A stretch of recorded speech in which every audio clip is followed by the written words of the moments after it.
Ano ang nangyari? Bakit biglang nagising sa XRP? Sa crypto market may mga sandali na parang tahimik lamang ang lahat. Tapos bigla may aangat na token na parang may sariling plano. Mukhang ganyan po ang ginagawa ng XRP.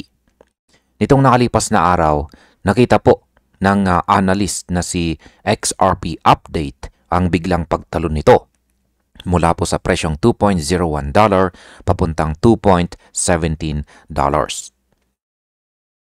Hindi po ito maliit na galaw dahil nangyari po ito ng mabilis. Ang consecutive green candles ay nagbigay ng malinaw na signal na may bumibili ng agresibo. At kung titignan po natin ang volume, halatang may pumapasok na bagong liquidity. Kaya para po kay XRP Update, ito na raw ang early stage ng shifting momentum or pagbabago sa momentum ng XRP. At ang ating sunod na katanungan ay bakit nga ba malaking bagay ang $2.01 to $2.17 na spike? Ang galaw na ito, hindi po simpleng bounce, kundi malinaw na paglipat ng kontrol mula sa mga sellers papunta sa mga buyers. Sa loob lamang po ng ilang minuto, ang presyo ay umakyat ng diretso. Para po sa mga traders, ang ganitong price behavior ang siyang unang sinyales na posibleng tapos na po ang short-term weakness.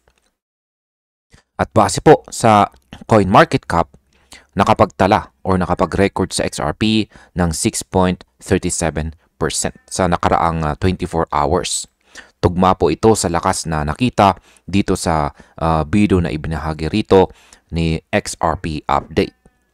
Ang ganito pong biglang pagdikit ng mga candles, lalong-lalo na ang mga green candles, ay nagpapahiwatig na may liquidity push. At kapag ang mga buyers ang siyang nagdo-dominate, tumataas po ang chance na tuloy-tuloy ang momentum. Ngayon ay para sa mga short-term traders ay bakit ito ang gusto naman nilang makita. Yan, sa mga short-term traders dyan na laging naghahanap ng quick signals or mabilisang signals. Kapag nakita po nila ang isang token na humahataw ng mabilis, lalong-lalo na sa stable price range, alam nila na may lumilipat na sentiment. Sa kaso po ng XRP, ang pag-akyat po niya mula sa presyong $2.01 to $2.17 ay parang wake-up call. Hindi po ito random spike dahil may kasamang increasing volume. Yan, tumataas na volume.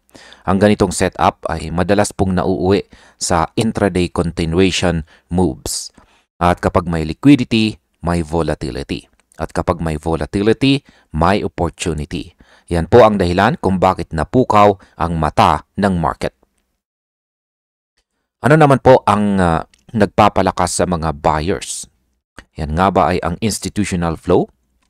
Hindi lamang po mga retail traders ang gumagalaw dito.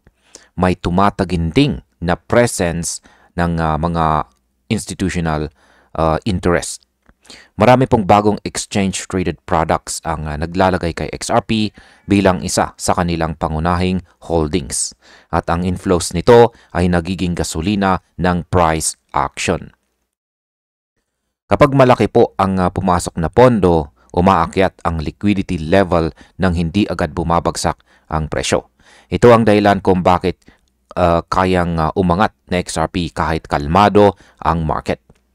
Ang mga institutions ay nagdadala ng malalim na kapital at ang malalim na kapital ay nagdadala naman ng malakas na price floors. Kaya sinasabi po ng iba na nagsisimula ng magising ang higanting ito. Ang tokenization boom, ang utility ni XRP ay umaangat. Ayan, isa po sa pinaka nakakalimutang factor ay ang real-world utility.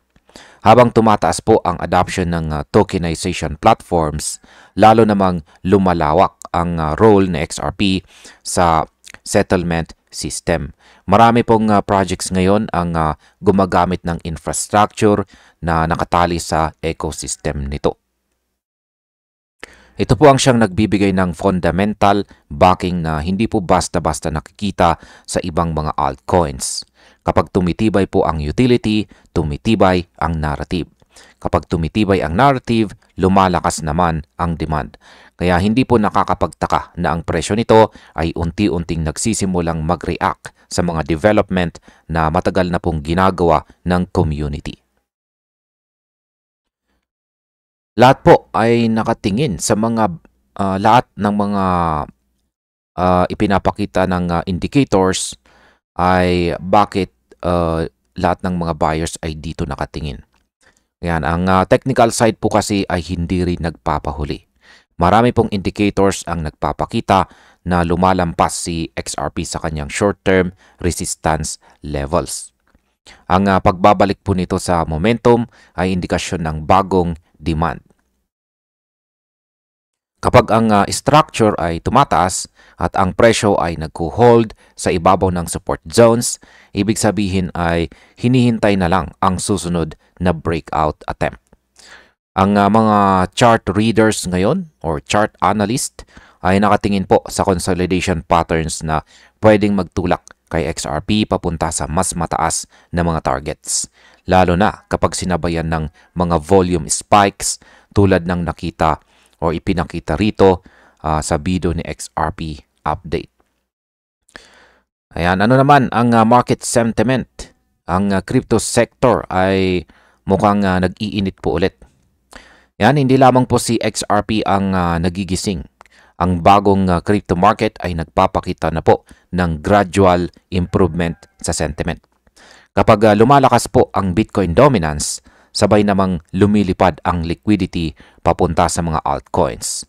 Isa po si XRP sa pinakamadaling makinabang dito.